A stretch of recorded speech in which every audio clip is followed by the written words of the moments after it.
네, 우리 지난주에는 제가 이제 여러분과 당신이 옳습니다 라는 제목으로 말씀을 나눴는데요. 비록 이제 잘못한 일이 있을지라도 가족은 내 편이다. 여보, 난 당신 편이야. 나는 당신 편이야. 너는 내 편이야. 저는 어머님 편이에요. 이렇게 말해줄 수 있다라는 말씀을 나눴습니다. 어떻게 좀 한 주 동안 서로에게, 남편에게, 아내에게, 자녀에게 이런 말씀을 좀 하면서 살아보셨나요? 당신이 옳아요. 네가 옳다. 아버님 옳아요. 네, 전혀 생각이 없었군요. 네, 저는 한 주 동안 정말 많이 아내에게 이 말을 했습니다. 여보, 당신이 옳아요. 당신이 옳습니다. 저희 아내가 어떻게 변했을까요? 저희 아내가 어떤 반응을 보였을까요? 네, 머리를 잘랐죠? 네. 제 아내가 듣다 지쳐서 이제 그만 AI 같은 자동 반사적인 답변은 이제 그만 이러한 반응을 보여줬습니다. 제가 영혼이 없이 무조건 그래, 당신이 옳아요. 당신이 옳습니다. 카톡에다 계속 당신이 옳습니다. 무슨 말만 하면 당신이 옳습니다. 계속 하니까 이제 제가 장난치고 있구나, 진심이 아니구나라는 걸 금방 알아챈 거죠. 그래도 저는 이제 꿋꿋하게 계속해서 당신이 옳습니다 라고 했더니 이게 장난이 되어서 자꾸 빈정거리는 식으로 제가 말하더라고요. 그러니까 아내가 오히려 기분이 상해서 오히려 싸울 뻔했어요. 네. 근데 이제 그래도 계속하니까요, 당신이 옳습니다라는 말이 입에 붙더라고요. 그러니까 장난처럼 말하면서도 계속하다 보니까 좋은 점이 생겨요. 그래, 맞아. 제가 이제 겉으로는 그렇게, 아내한테는 그렇게 해도 제 심경의 변화가 생기더라고요. 아내가 옳지, 우리가 옳지, 아이가 옳지 라는 마음의 소리가 들리기 시작해서 좋았던 것 같습니다. 우리가 이제 하나님도 우리한테 늘 이렇게 말해 주고 계시는 거잖아요. 우리가 비록 많이 부족하고 잘못한 것이 많이 있겠지만 하나님은 우리 편에서 이렇게 말씀해 주시는 거죠. 나는 네 편이다. 너는 내 자녀이다. 너는 내 아들이다. 교회도 마찬가지죠. 여러분이 제 편이니까, 제가 또 여러분 편이니까, 우리가 한 가족이니까 우리가 교회 공동체에서 서로 위로를 받고 힘을 얻을 수가 있는 겁니다. 그러니까 우리가 늘 집에서건 직장에서건 교회에서건 당신이 옳습니다. 당신이 옳습니다. 맞아요. 당신이 옳아요 라는 말을 연습한다면 생각하지 못한 변화를 만나게 될 것이라고 믿습니다. 오늘 우리가 이제 데살로니가전서 5장 말씀 봤는데요. 우리가 읽은 본문에 보면 한국인들이 가장 좋아하는 말씀이라고 하는 그런 말씀이 포함되어 있습니다. 어떤 말씀이죠? 이 말씀이 한국인들이 정말 가장 좋아하는 말씀 중에 하나라 그러더라고요. 항상 기뻐하라, 쉬지 말고 기도하라, 범사에 감사하라. 이 말씀을 가장 좋아한다라는 의미가, 이 말씀이 정말 보기만 해도 그냥 힘이 된다라는 것이잖아요. 그리고 또 이제 이 말씀대로 살았더니 정말 내 삶이 변하더라, 바뀌더라 라는 체험도 많이 했을 것이기 때문에 그럴 것 같아요. 그런데 이 말씀 딱 보시면 은혜가 되죠. 그런데 또 어떤 생각이 듭니까? 이 말씀이 너무 어렵죠. 그리고 아마 이제 그렇게 어렵기 때문에 어려운 만큼 난이도가 있을 때 또 이제 우리가 실천했을 때 기쁨이 더할 수 있잖아요. 그래서 이제 그렇게 말씀을 좋아하는 걸지도 모르겠어요. 근데 너무 어렵더라. 항상 기뻐하라. 요새 이제 1:1 성역 공부를 제가 이제 하고 있잖아요. 근데 1:1 성역 공부 과정 중에 이런 챕터가 있더라고요. 큐티의 이론과 실제라는 내용이 있어요. 그런데 이제 그 챕터를 공부하면 큐티의 이론과 실제를 머리로 아느냐 모르느냐 이게 중요한 게 아니라, 정말 중요한 것은 큐티를 내가 매일매일 해야 된다, 하는 게 정말 중요하더라. 이게 결론인 거죠. 그래서 저도 이제 요새 큐티를 좀 제대로 하자라고 이제 하면서, 제가 이제 옛날에 우리가 가피풀 사순절 말씀 묵상이나 다른 거 큐티 할 때요, 일단은 그냥 어쨌든 말씀 보고 잠깐 묵상하면서 오늘 큐티 했다라고 이제 어떻게 말하면 해치웠다라는 식으로 그런 마음으로 이제 했었는데, 이제는 큐티인에 있는 큐티 내용을 100% 다 활용하자. 큐티인 여러분이 한 번씩은 다 보셨겠지만 매일 큐티가 총 4페이지가 있어요. 교과서만은 크기 4페이지가 있는데 먼저 이제 기도하고 그날의 본문 말씀을 다 읽어야 되고요. 그리고 이제 본문 해설, 그 본문에 대한 주석 같은 해설이 한 페이지가 있고요. 그리고 또 이제 간증, 예화, 이게 또 한 페이지가 있어요. 그리고 이제 가장 어려운 게 뭐냐면 한 페이지가 그냥 공란으로 돼 있어요. 비어 있어요. 그 한 페이지에 딱딱 이렇게 단어가 4가지가 적혀 있는데 질문하기. 이 말씀을 보고 나한테 떠오르는 질문을 적으라는 거예요. 그리고 묵상하기. 그리고 거기에 이제 제일 힘든 게 적용하기. 그리고 마지막에 기도하기. 이게 이제 다 내가 써야 되는 게 한 페이지가 공란으로 되어 있는데 이게 생각보다 쉽지 않더라고요. 그래도 이걸 다 하자. 그러니까 다 하다 보니까 어쨌든 뭐 1시간 가까이 걸릴 때도 있고 막 그런데 쉽지 않던데 이걸 다 하면 해보신 분 다 옛날에 한 번씩은 해보셨잖아요. 다 하니까 기분이 너무 좋더라. 은혜가 되더라라는 거죠. 그거랑 똑같은 것 같아요. 항상 기뻐하십시오. 항상 기뻐하십시오. 이게 가능합니까? 이게 쉽습니까? 항상 기뻐하라. 어렵지만 그렇게 할 수 있다면 정말 너무나도 좋다라는 거죠. 그런데 우리가요, 이 말씀을 한번 생각해 보세요. 항상 기뻐하라. 이게 가능합니까? 아니, 목사님도 안 되잖아요. 저도 잘 안 되죠. 짜증나는 일이 얼마나 많은데 어떻게 항상 기뻐하라는 말입니까? 이렇게만 생각한다면 절대로 할 수 없다라는 거예요. 요 근처에 제가 주차하러 가다 보니까요, 뭐 요양보호센터 같은 게 조그만 사무실이 있던데 거기 앞에 이렇게 써 있더라고요. 어르신은, 그러니까 노인보호센터 같은 건데 어르신은 다 옳습니다 라는 거예요. 어르신은 다 옳습니다. 여러분, 어르신이 다 옳아요? 다 옳지는 않잖아요. 그런데 거기 써 있는 걸 보고 우리가 고개를 끄덕이잖아요. 맞아, 어르신은 다 옳습니다. 항상 기뻐하라. 이게 가능합니까, 목사님? 이렇게 생각하면 평생 못 기뻐한다는 거예요. 그렇게 생각하면 절대로 기뻐할 수 없다는 거죠. 항상 기뻐하는 사람이 어디 있겠어요. 그런데 이 말씀을 항상 이렇게 되묻지 말고요, 정말로 항상 기뻐하는 사람을 생각해 보세요. 여러분이 봤을 때에 정말 항상 즐거운 사람 있잖아요. 저 같은 사람, 항상 웃고 있는 사람 있잖아요. 그런 사람이 우리 주변에 있잖아요. 그런 사람을 한번 생각해 보세요. 그런데 그런 사람을 보면서 아이고, 저 사람은 여기서만 그래, 목사님이 항상 즐겁다고, 맨날 설교할 때만 혼자 즐겁지, 막 그렇게 생각하지 말고, 저 사람은 여기서만 그래, 딴 데서는 안 그래, 저 사람은 집에서는 안 그럴 거야, 저 사람은 혼자 있을 때는 안 그럴 거야, 교회에서만 즐겁고 웃고 기뻐해, 직장에서만 그래, 집에서는 안 그럴걸? 그렇게만 생각한다면 평생을 가도 나는 항상 기뻐하라는 말의 그 기쁨을, 그 충만함을 느끼지 못할 것이다라는 거예요. 남들과 함께 있을 때만이라도, 이렇게 남들과 함께 있을 때만이라도, 남들이 이렇게 보고 있을 때만이라도 항상 기뻐해 보세요.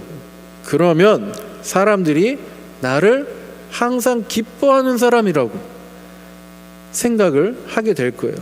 그리고 나한테 말해줄 겁니다. 목사님은, 집사님은, 권사님은 항상 기뻐하시는 분 같아요. 항상 어떻게 그렇게 기뻐해요? 그러면 나도 어느새 나 자신을 그렇게 생각하는 거예요. 내가 항상 기뻐하는 사람이구나 라고 생각을 하게 된다라는 거죠. 여러분, 그게 가식이라고 생각할 수 있죠. 아이고, 가식적인 거 아니에요? 라고 생각할 수 있어요. 그런데 만약에 그게 그렇다면 계속 가식을 떨면 돼요.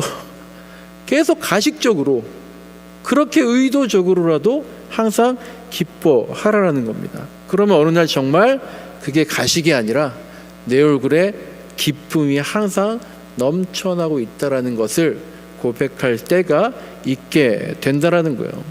그러면 저와 여러분이, 오늘 설교 제목이 덕인데요, 그렇게 항상 기뻐하고 웃음이 있고 즐겁고 기뻐할 때에 덕스러운 사람이 된다라는 거예요.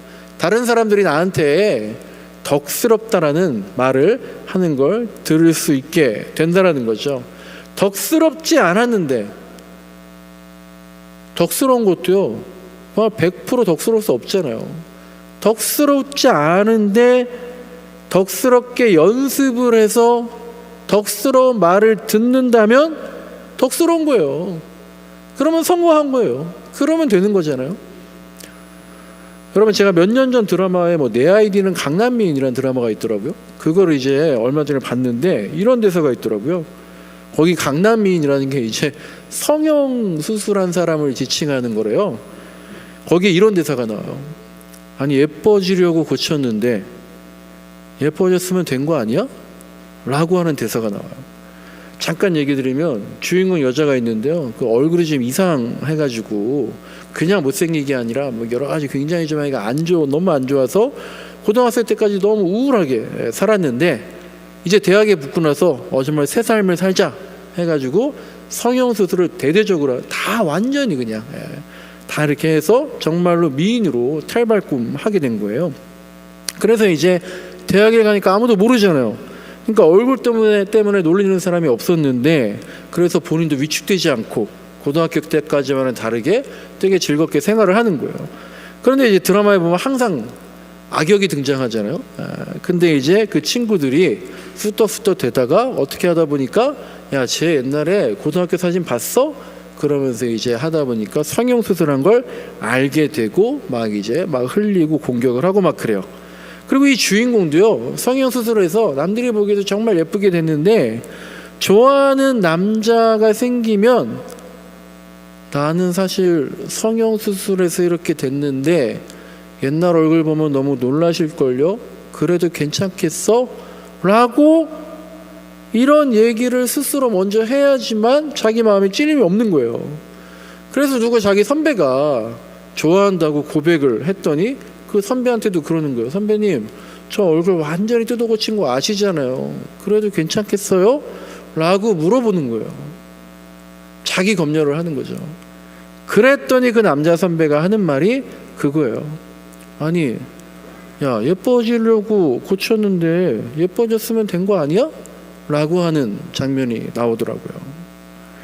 그러니까 여러분, 남들이 저한테 목사님은 항상 웃으시는 것 같아요, 항상 즐거워 보이세요, 목사님 항상 재밌어요, 이렇게 얘기하는데, 제가 만약에 이렇게 생각을 합니다. 지금 나한테 지금 실없다고 얘기하는 건가? 내가 웃어 보인다고 얘기하는 건가? 사실 나는 하나도 재미없는 사람인데 내가 정말 가식을 너무 잘 떠는 거 아니야? 이렇게 생각하지 말라는 거예요. 여러분, 옛날에 국어책에 그런 거 봤잖아요. 큰바의 얼굴이라는 소설이 있었잖아요. 큰바의 얼굴 계속 바라보니까 내가 그 얼굴처럼 되는 거고, 사람들이 내 얼굴이 큰바의 얼굴 같다라고 비슷하다고 하면 처음에는 의아했지만은 그게 사실이고 맞다라는 거예요. 항상 기뻐하라고 말씀하셨잖아요. 그렇지 않은 상황이라도 기뻐하면, 아니 어떻게 항상 기뻐요? 자꾸 이렇게 토달지 말고, 이렇게 되묻지 말고, 주 안에서 항상 기뻐하고 성령님께 의지해서 항상 기뻐하고, 그러면 정말 항상 기쁘게 되고요. 그러면 덕스럽다라는 말을 듣게 된다라는 거예요. 오늘 스승의 날이잖아요. 그러니까 이게 여러분 혹시 기억나는 스승님 어떤 분인가요? 그러니까 제가 오늘 설교 제목을 덕이라고 한 건 제 개인적인 주관적인 생각이지만, 저는 그냥 덕이 있는 분, 덕스러운 분, 그분들이 이제 기억에 남더라고요. 그리고 그분들의 가르침이 저에게 울림으로 남아 있다라는 거죠. 그러면서 이제 자연스럽게 저를 생각하게 되는 거죠. 나는 어떤 스승일까? 나는 어떤 스승으로 기억에 남아 있을까? 교회는 이제 저보다 나이가 많으신 분들도 제가 이제 목사, 영적 스승이라고 생각하시면서 저에게 존대해 주시는데, 어떤 스승, 어떤 목사로 기억에 남고 얘기되고 있을까? 그래서 제가 이제 부교육자로 있는 교회에서 사임하고 다른 교회 부교육자로 옮겼을 때 내가 어떤 얘기들을 들었나 한번 생각을 해봤어요. 그리고 대다한빛교회에서 이제 작년에 사임하고 나올 때 또 어떤 얘기를 들었나? 제가 어떤 얘기를 가장 많이 들었을까요? 생각해 보니까 제가 이 말을 제일 많이 들었더라고요. 그때 나오면서 저한테 가장 많이 하신 말씀이 안녕히 가세요 라는 말이었어요. 네, 실패했습니다. 웃기려고 했는데. 네, 근데 제가 이제 어디에 가든 가장 많이 듣는 말씀은요, 제가 이러니까 싫었다고 이제 생각을 하게 되는 건데, 가장 많이 듣는 말은 그거예요. 항상 웃는다. 뭐 유치하다. 뭐 그런 말도 많이 듣고, 또 이제 인사를 잘한다. 이런 말을 많이 들었던 것 같아요. 근데 제가 이제 부목사 처음 받았을 때, 안수 받았을 때 이런 생각을 했어요. 아니, 왜 나는 맨날 저런 말만 듣지? 아니, 목사님 설교를 너무 잘하셔요. 목사님 가시면 안 되는데, 설교 정말 너무 잘 들었는데요. 아니면 목사님 목회 정말 잘하시는 것 같아요. 목사님 오셔가지고 목사님 맡은 부서가 부흥이 잘 됐어요. 이런 말을 들어야 하는 거 아닌가? 라는 생각이 났던 거죠. 그러면서 이제 나는 왜 저런 말만 듣나라고 했는데요. 이제 또 그 안수 받고 한 15년 지나니까 이런 생각이 들어요. 이제는 정말 뭐 하여간 뭐 여러분들은 또 다를 수도 있지만 저는 그런 생각이 들어요. 제가 이런 말 듣는 게 가장 좋은 것 같아요. 항상 웃으세요. 인사를 항상 잘하시는 것 같아요. 그런 말을 정말 좋아하게 되더라고요. 여러분들 이제 언배로 볼 때 제자도 많고 후배도 많고 또 나보다 나이 어린 사람도 이제 꽤 되시잖아요. 여러분은 어떤 스승, 어떤 선임, 어떤 선배, 어떤 영향을 끼치며 살고 싶은지 한번 생각을 해볼 때 오늘 본문이 그렇게 말씀하고 있는 거예요. 항상 기뻐해라. 쉬지 말고 기도해라. 쉬지 말고 기도하라는 것도 마찬가지예요. 어떻게 쉬지 말고 기도해요? 그랬더니 이제 어떤 분이 예수의 기도를 하는 거예요. 이제 주 예수 그리스도 나에게 자비를 베푸소서. 주 예수 그리스도 나에게 자비를 베푸소서. 이 말을 하루에 3,000번, 6,000번, 12,000번 해봐라. 그냥 걸어다니면서 계속 쉬지 말고 기도하는 방법이 또 아예 그렇게 하는 게 옛날 전통이 또 있더라고요. 항상 기뻐해라. 쉬지 말고 기도해라. 범사에 감사해라. 이 말씀들이 가장 유명하지만 사실 이 말씀 전후를 보면은요, 그렇게 항상 기뻐하고 쉬지 말고 기도하고 범사에 감사하기 위해서 필요한 것들을 말해주고 있는데요. 14절과 15절 말씀을 보면 이런 말씀이 있어요. 한번 화면으로 한번 다시 보겠습니다. 이렇게 하기 위해서는 또 필요한 것들이 있는데 뭐냐면요, 14절 15절을 제가 한번 읽어보겠습니다. 형제자매 여러분, 여러분에게 권고합니다. 무질서하게 하는 사람을, 사는 사람을 훈계하고 마음이 약한 사람을 격려하고 힘이 없는 사람을 도와주고 모든 사람에게 오래 참으십시오. 아무도 악으로 악을 갚지 말고 도리어 서로에게, 모든 사람에게 항상 좋은 일을 하려고 애쓰십시오. 이런 사람이 저는 덕스러운 사람이다라고 생각을 하는 거예요. 훈계도 하지만 격려도 하고 도와주고 오래 참고 악으로 악을 갚지 말고 항상 좋은 일을 하려고 애쓰고, 우리가 이런 사람이, 이런 선배가, 이런 스승이 되도록 노력하면 참 좋겠습니다. 어떻게 하면 이런 선배, 이런 스승, 이런 선임, 이런 어른 될 수 있을까요? 어떻게 하면 이렇게 될 수 있을까? 기준을 높이면 됩니다. 여러분, 이 어려운 것들을요, 처음부터 완벽하게 할 수 없는 거예요. 처음부터 최고의 기준으로 할 수 없어요. 하지만 기준을 높여갈 수는 있을 것 같아요. 제가 최근에 라디오 뉴스를 하나 들었는데요, 지난달에 자동차 판매량을 따져보니까요, 우리나라에서는 최초로 지난달에 전기차나 하이브리드 차량 같은 친환경 자동차가 지난달에 처음으로 기존의 가솔린과 경유 차량보다 더 많이 팔렸다 그래요. 처음에 하이브리드 차가 나오고 전기차가 나오고 수소차가 나오고, 그래서 그런 차들한테 인센티브를 주고 반대로 휘발유나 경유 차량한테 페널티를 주고 일반인에게는 생소한 탄소 중립 막 얘기할 때는요, 그렇게 새로운 기준을 제시했을 때 다들 불평과 불만이 있었잖아요. 그런데 어떻게 되는 거예요? 5년, 10년 하니까 점점 차들이 그 기준에 맞춰 나가고 사람들도 그 기준에 맞춰 나가게 되잖아요. 그러면 또 그 기준을 조금 더 올리고, 그러다 보면 옛날에는 야, 저건 말도 안 되는 거 어떻게 저렇게 할 수 있어 라고 하는 생각지도 못했던 기준까지 우리가 올라가서 그리고 이제 앞으로 어떻게 되겠어요? 모든 차가 다 친환경 차량으로 바뀌게 되겠죠. 기준이 바뀌면, 더 정확히 말해서 기준을 높여가면, 옛날에는 저걸 어떻게 해? 라고 했던 것들을 그 기준에 우리가 맞춰 가고 있다는 걸 보게 되는 거죠. 그러니까 우리가 기준을 높여가면서 변화해 가다 보면 우리도 훈계도 하지만 격려도 하고 도와주고 오래 참고 악으로 악을 갚지 않고 항상 좋은 일을 하고 항상 기뻐하고 쉬지 말고 기도하고 범사에 감사하는 이런 덕이 있는 사람으로 바뀌어 나갈 수 있다라고 하는 겁니다. 제가 큐티하면서 지지난주에 정말 인상 깊게 박힌, 제 인상에 박힌 문장이 하나가 있는데요. 그게 뭐냐면, 지금 큐티인이 창세기 큐티를 하고 있는데 창세기 큐티인 설교 그 본문 설명에 야곱에 대해서 이렇게 표현을 하더라고요. 야곱이 어쨌든 우리가 여러 가지 뭐 속임수고 뭐 어쩌고 막 하지만 되게 훌륭한 사람인데요. 야곱을 이렇게 했던 게 정말 머리에 박혀 있어요. 뭐냐면요, 야곱은 집에서 죽이나 쓰던 내성적인 사람이다라는 거예요. 야곱은 집에서 죽이나 쓰던 내성적인 사람이다. 그러니까 그러고 보니까 그렇잖아요. 우리가 야곱의 형 에서가 있잖아요. 근데 에서는 어떤 사람이었어요? 밖에서 사냥하고 그렇게 뭐 호탕한 외향적인 사람이었는데, 동생인 야곱은 창세기에 어떻게 표현되어 있습니까? 어머니 리브가를 도와서 조용히 집안일 했던 그런 사람이었잖아요. 근데 그런 야곱이 지난주에 제가 말씀드린 것처럼 정말 죽을 힘을 다해서 도망쳐서 잡히면 죽는다. 그래서 외삼촌 라반의 집에 도착해서는 거기서 만난 라헬과 양치는 사람들과 만나서 먼저 다가가서 인사를 하고, 그리고 거기서 지금까지와는 다르게 적극적으로, 집안이란 게 아니라 적극적으로 양과 염소를 치는 목축을, 그래서 목축의 전문가로 변하게 되었잖아요. 변화하면 된다라는 거예요. 야곱도 죽이나 쓰던 사람이었는데 목축의 전문가가 된 겁니다.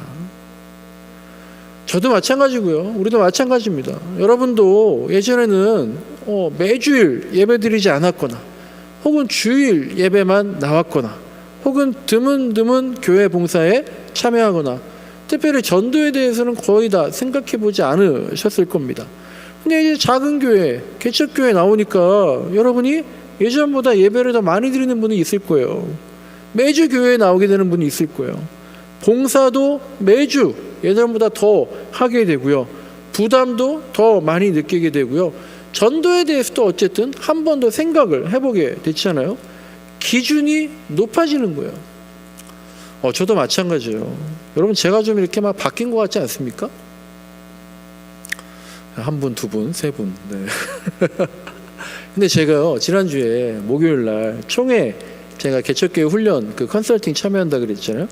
천안에 갔는데 거기에서 이런저런 컨설팅 받다가 거기 이제 그 컨설팅 담당 목사님이 이런 질문을 하셨어요. 대전, 충남, 충북에 있는 8교회 정도가 모였는데요. 그 목사님들한테 이런 질문을 하셨어요.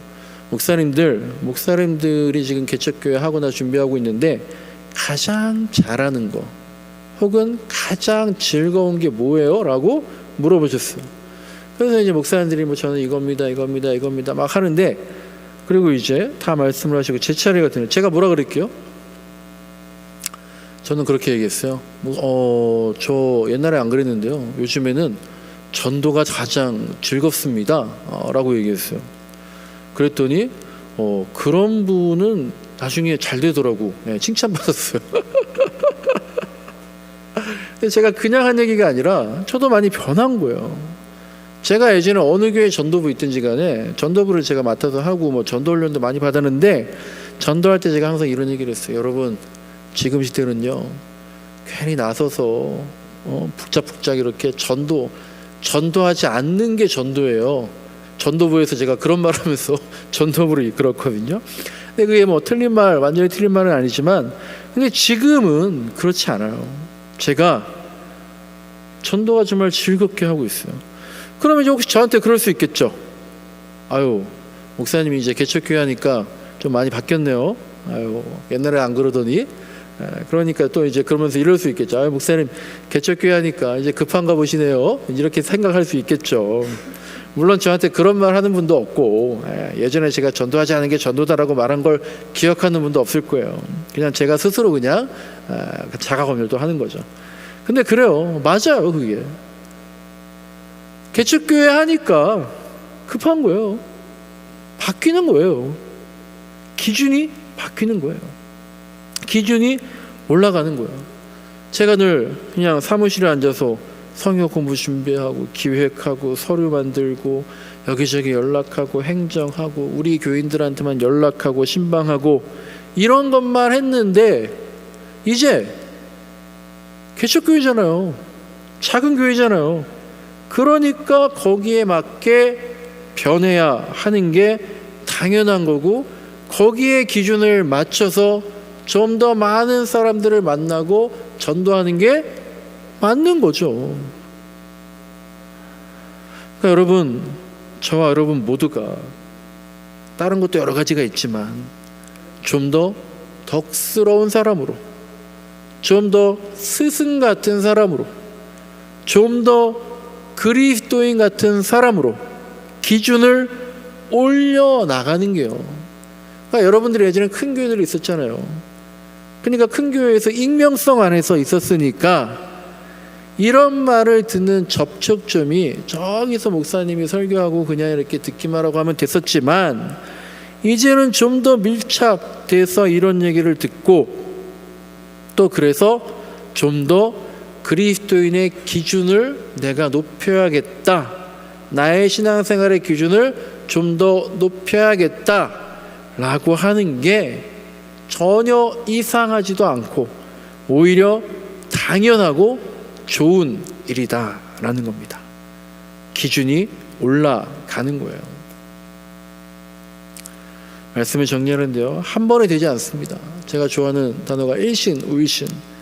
그러다 보면 처음엔 어려울 것 같은 그 기준에 도달하게 되는 겁니다.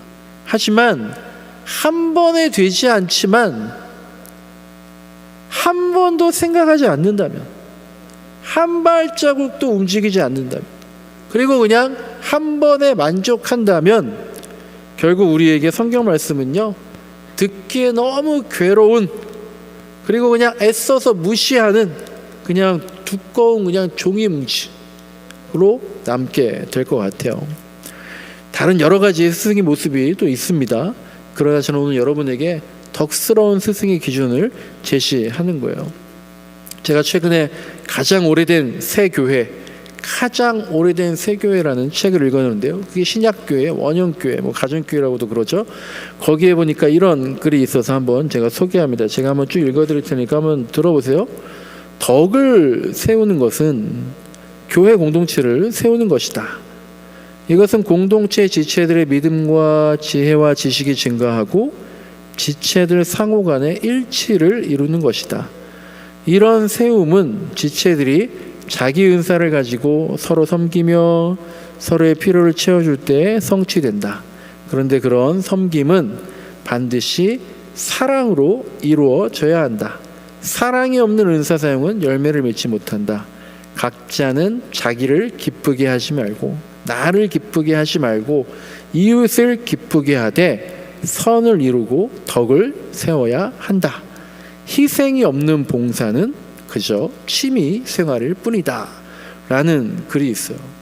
이게 이제 로마서나 고린도전서 바울의 글을 인용하면서 막 이렇게 쓴 건데요. 우리가 여러분 책으로도 많은 스승 만날 수 있잖아요. 그런데 책으로 만나는 스승에는 한계가 있는 것 같아요. 그러니까 책을 통해서 그 스승의 이상, 어떤 정신, 가치관은 배울 수 있는데 책을 통해서 그분의 성품이나 덕을 직접적으로 느끼긴 또 한계가 있는 것 같아요. 여러분 사도 바울이 신약성경의 절반가량을 쓰는데 사도 바울의 말씀이 아무리 좋아도 우리가 느끼기에는 한계가 있더라고요. 예수님 말씀이 아무리 좋아도요, 여러분 한번 생각해 보세요. 실제 우리 옆에 예수님이 계셔요. 그러면 우리가 책으로 그냥 성경책으로 고개를 끄덕이면서 예수님 만나는 게 아니라 실제 예수님이 우리 옆에 계시다면 여러분 과연 우리가 예수님을 스승으로 모실 수 있을까요? 저는 예수님 곁에 못 있었을 것 같아요. 어쩌면 그렇게 극단적으로 가르치고 생활도 그렇게 극단적으로 하시고 어쩌면 너무 그렇게 과격하실까? 예수님, 저는 그렇게 과격한 예수님과는 신앙생활 못하겠어요. 머리를 절레절레 흔들면서 떠났을 수도 있을 것 같아요. 여러분, 책을 쓴 저자가 아니라, 영화 속의 주인공이 아니라, 나는 한 번도 보지도 못한 그런 역사 속의 인물, 그게 아니라 그런 분들을 통해서도 배울 수 있지만 더 좋은 건 그거 같아요. 바로 내 옆에 있는 여러분이, 바로 여러분 앞에 있는 제가 서로에게 스승이 된다면 그렇게 될 수 있도록 기준을 계속해서 높여나가면 서로에게 얼마나 큰 선한 영향을 끼칠 수가 있겠습니까? 집에서 죽이나 쓰던 야곱도 변해야 했습니다. 변해야 했던 거예요. 그리고 그래서 살아남았고, 그래서 야곱이 이스라엘 민족의 아버지인 이스라엘로 이름이 바뀌지 않았습니까? 우리도 기준을 계속 높여가면서 변하지 않으면 예수 그리스도 안에서의 선한 영향을 서로에게 받을 수가 없게 된다는 겁니다. 이런 글이 있습니다. 내가 누군가를 좋아하면 그를 닮게 된다. 내가 누군가를 미워하면 그와 같아진다는 거예요. 저와 여러분이 서로를 좋아하는 마음으로 바라보면서 서로에게 덕스러운 스승이 되기를 간절히 소망합니다. 우리 찬양